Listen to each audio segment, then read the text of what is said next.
Thank you for taking the time to watch this episode of Life Support. If you enjoy the content, we would ask that you like it, hit subscribe, and share it with your friends. Hey, it's so good to have you on Life Support. What we do on this program is we tell stories, and the stories revolve around Jesus and how he redeems people's lives.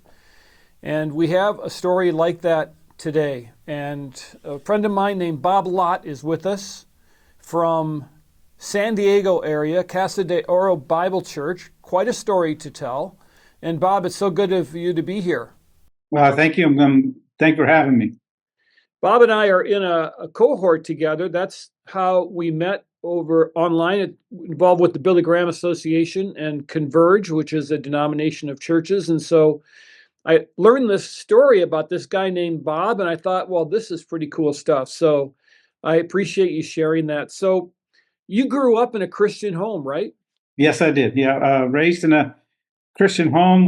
Went to Christian schools all my life. So church every Sunday, every Wednesday. And then what happened as an adult?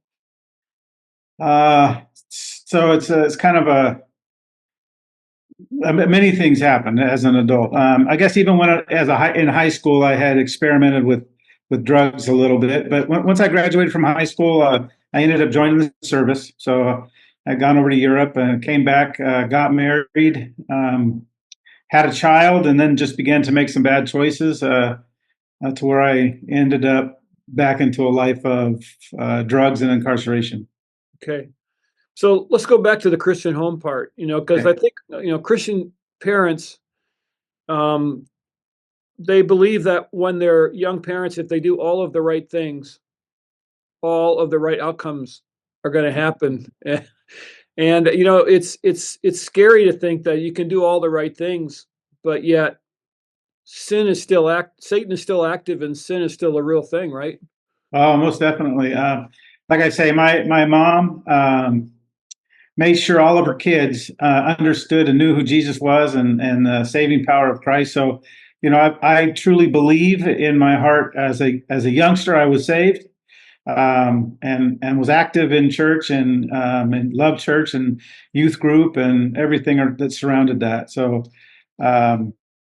yeah, even though you still have all those safety nets put in place, there's still always the opportunity to do the wrong thing. Yeah, but here you are, and probably a large part because of their prayers and that foundation they gave you. Well, I blame my incarceration on my mom. How's that?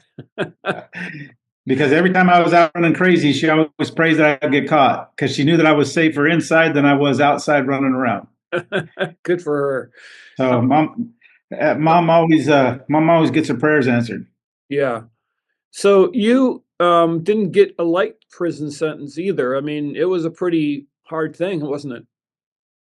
Yeah, it was. As a matter of fact, I basically did a life sentence, that comes out of the state of California. You can get a 15 to life. Actually, my sentence was 20 at 80, which I did 16 years of it. So, but I mean, that wasn't my first term either. That was my third term. So I did a 2-year term, a 4-year term, and then my last one was a 20-year term. While you were incarcerated, did you have any idea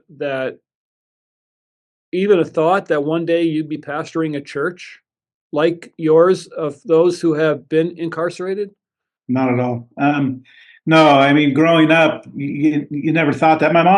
My folks had 3 boys, and my mom had always prayed that one of hers would be a preacher. So, again, mom got her prayers answered, and it just took incarceration to get me to see that. But no, that's furthest thing from my mind. Yeah. One of the things that we do a lot on this program is we talk to those around the prison system. Some have been in prison, some work with those who are in prison, and there seems to be this continuing story of God reaching into the darkness of these men's lives and touching them when they weren't really even pursuing him or thinking about him. And your life totally changed, didn't it, while you were incarcerated? Yeah, it's so with my parents raising us, all of our family in the church, and to know the Lord. I mean, we prayed in the house, and it's when you get in trouble, you at least you know where to turn, right? There's a foundation that's been established, and that's kind of where it was at when I, kind of when I got on the 4 year term. That's a little bit longer. In the state of California, I think I did 26 months on a 2 year term, on a 4 year term. Half time, doing good time. And I thought I had everything turned around, but no, I didn't. So it took a little bit longer to get my attention. A lot of people are hoping or believe that the prison system is to help people be rehabilitated, and maybe some are, maybe some aren't. But well, we hear a lot of stories about how hard it is once guys get out, and women too, about what a difficult transition that was. Did you find the same thing? Yeah, as the state of California, when you parole, they hand you $200, gate money, we call it, and they say, good luck. As a matter of fact, some of them even say, "Well, see you when you come back." Right? It's what they tell you. Very encouraging. Yeah, well, boy, they really lift you up from the gate, right? But I had a little help. I got married while I was in the last about 5 years of my sentence. My wife Jennifer, we knew each other from high school. She had heard from a friend where I was, and she began writing, and we just had established a relationship, and then ended up getting married while I was still incarcerated. So here's what got my attention. Obviously, when we got together for the first time in our cohort, and what I'm describing here is six pastors that are working to create a DNA of evangelism, and so you're with all these guys with kind of quote unquote normal churches, and they're all great guys, all different churches, but and all of a sudden here's this guy, Pastor Bob, who's telling us, well, some of the stuff might not apply exactly to my church because my church has ex-cons in it. And I thought, well, that's pretty cool. So tell me how all that happened. I know you started your theological training while you were still inside, right? Yeah, I did. As a matter of fact, um, what had happened is when I was still in county jail fighting my case, I wasn't trying to uh, play politics and get involved with everybody there. I was there to do my time, and I was trying to fight my way through this. They originally offered me 32 years, and I'm trying to fight my way through that. And I just began to get back into the Bible. I knew where I needed to go, and I knew what God had wanted of me, and so it's kind of tie a knot at the end of the rope, and God, let's hang on, and that's what I did. And the amazing thing that happened is without my even recognizing it, one day I'm sitting in my cell, and I'm it's a 2-man cell, and I've got 10 guys inside of there, and I'm leading a Bible study. And it just kind of dawned on me, well, man, Lord, if this is what you want, no matter what I do, no matter how much time I get, I'll make sure that I'm ready to go through the doors that you open. And that's when I began searching for accredited colleges to get an education. And I ended up going to Moody Bible Institute from prison and getting my bachelor's degree. Wow. So how did that work? Was that all done by correspondence? It was. And in order to have it accredited, the chaplain where I was at in Sentinel State Prison, his name was Steve Francis. He began as my proctor, and they would send him all the tests, and he would monitor them, and then he was the one that would send them back. So he really encouraged me. Did you find at some level that being there was a blessing because you had the time to kind of focus on this and the opportunity to learn in that way? Yeah, I believe it became easier because I know that even out here operating in the church, my days are gone. They go, everything goes so fast, and at the end of the day, it's like, man, I've missed my study time. And when you're incarcerated, I always had a stack of books under my bunk. So if we ever hit a lockdown, man, you just pull them out and start studying. And I really, me and some of the guys here, we joke about that, man. It's time for a lockdown. That we just need that quiet time to be able to study, because you just don't have it out here as you do inside. So it was a blessing. Well, I think you're distracted by the sunshine and the warm temperatures, which is Well, a problem we don't have here in Minnesota. hey, my first place where I was incarcerated, they would wake us up at 6 o'clock in the morning for breakfast and tell us that it's still 90 degrees outside. How about that? Well, that doesn't sound so bad right now, but I know it won't sound so great in a couple of months. Yeah. Um, so you were transferred then to San Quentin prison, Yes. and what did God do there in this process for you? Well, what had happened is I began doing research on the institutional side about my education, and I read that one of the um, programs at San Quentin was a college program. You could get your AA degree there for free. So I wanted to transfer there to get my general ed all taken care of to where I could transfer towards my bachelor's.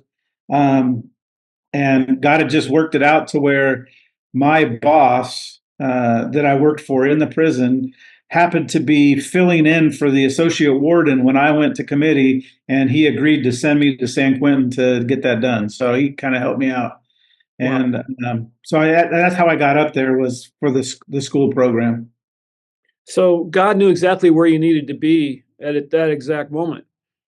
He did. I mean, I believe he orchestrated everything there, to get me where I needed to go. Yeah. So once you realized that you were on this track, what were your hopes for the future at this point? Do you remember? Yeah, to get out of prison. uh, yeah, it didn't really hit me until later. Like I say, I was at Centinela for 3 years, and then I transferred to San Quentin for well, actually 4 years. For the last 12, I went to San Quentin, and began getting involved in the chat program, and some things happened there that put me in a position that I don't think any inmate has ever had before that time or since that time. That the chaplain was kind of fired; he was removed from the institution, and we were left without a chaplain. So, because I had a bachelor's degree and I was ordained at the time, I petitioned the warden to allow me to facilitate all the services in there, and then with a free staff that helped, we ran the chapel as inmates. Wow. Wow, So that's a God thing. yeah, it was amazing just the way that it happened. As a matter of fact, the one of the older chaplains tried to come back in to help out, and some of the other staff said, "No, that's okay. We don't need you. They're doing a great job." Good for you. Yeah, And, so and little did you know that you were getting on the job training. I was, yeah, yeah. God just, basically, once I began acting as a pastor inside, I knew that this is the avenue God had chosen, and it's just the track that I saw and pursued. Yeah, that's pretty neat stuff. Yeah. Um, what was the reaction of the inmates around you when they started noticing all this stuff happening in your life? I mean, you must have gotten the attention of a few guys. You know, so one of them was the chaplain that was there, before he got removed. There's a lot of things that really went on in my life. Inside the prison system in California, they have what's called joint venture, which is a private company that puts their company inside of prison, and um, they pay minimum wage to the guys to actually work there. If you know about the prison system, especially in California, guys earn anywhere from 19 cents an hour to the highest paid is usually like $1 an hour to work. And God had just allowed me to be in a position where I was making 11.50 an hour, to where one of the ladies said to me one day, "How does it feel to be the highest paid inmate in the state of California?"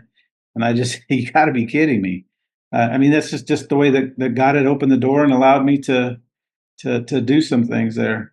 So yeah, and they did. I guess you know I think that a leader never needs to push his way to the top. People recognize leadership qualities and they just follow. So when the chaplain was fired, um, and San Quentin in the Bay Area, Oakland and Richmond and all those towns around there, it's a really a predominantly a black prison, and in the chapel, it was the same way. You know, the higher, the white guys were a minority in the chapel, and everybody looked at me and said, "Well, what are we going to do, Bob?" And I just said, "Well, let's do what God has called us to do." And we just, you know, ran that chapel for about 4 years before they hired another one. Wow. What a great opportunity to have an influence on other people and to learn exactly kind of the ins and outs of how to help people in that setting. And the thing that's so neat, Bob, is, and we will talk about what you're doing now too, especially in our next segment, but um, the credibility that you had with those guys because you were one of them, that must have gone a long way. You know, I still have a lot of friends, mostly all the lifers that were with me at the time. I just heard the last one finally got out of prison. It's we still have friendships and relationship with these guys. You build a pretty close brotherhood. As a matter of fact, my first prayer partner at Sentinella, I hadn't seen him in 12 years. Well, actually, it was longer than that because uh, man, probably closer to 20. He's now my assistant pastor here. Wow. How Yeah. about that? Yeah. So when did So you get the idea of building a church like this? I didn't get, what happened. What happened is when I got out, I tried to get into a church and become involved in it, and pursue ministry through other churches. But I really ran into some tough situations with pastors that really didn't know what to do with me. Because one, I had as much or more biblical knowledge than they did. I had the ability to preach and teach like they did. And it's like, what do you do with this guy who I had one pastor kick me out of church saying that if I kept doing what I was doing, he would lose his job. And it's tough because I'm just trying to follow what God has for me. So we started a Bible study in our home. My wife and I bought a house, and the one thing that we asked for was a room big enough to hold a Bible study in, and our front room would probably hold about 30 people. So God answered that prayer, and we began a Bible study. And we outgrew my front room, so we ended up taking it to a church who had a bigger room, and then we outgrew that room, and we finally just said, well, let's start a service on Saturday nights. And this isn't incarcerated people. This is just people that I've met through different churches started coming to the Bible study. So we started a service, and on Saturday nights, a friend of my mom's, the Morgans, who Tom Morgan used to be I think the treasurer for Converge Southwest. Anyways, he told me about this church that didn't have a pastor. And so I came over here to tell them, hey, look, if you need help, I'll pulpit fill for you until you find your pastor. And they had me come back, and they said, man, do you want to apply? I said, no, God's got me right where he wants me. And finally they made me apply. So that's how I got here. So, and when I got here, I was the convict. That was it. Everybody else was normal people, right? And that hadn't been in trouble. And the church had 29 people at the time when we came, and yeah, so it just grew from there. And then my testimony's on the website, and people that had been in trouble, they just started coming. Then by word of mouth, we grew. So They found a place that they felt at home and they weren't going to be judged. that's right. I mean, when you got guys that are just blasted with tattoos here, and you walk in and you see that, it's funny because the people that had never been in trouble that were here before, man, they love these guys. They welcome them in, and so it's really awesome to see the way that the congregation has accepted everybody that walks through the door. It doesn't matter what you look like. Yeah, that's really great. And I want to talk to you more about your church.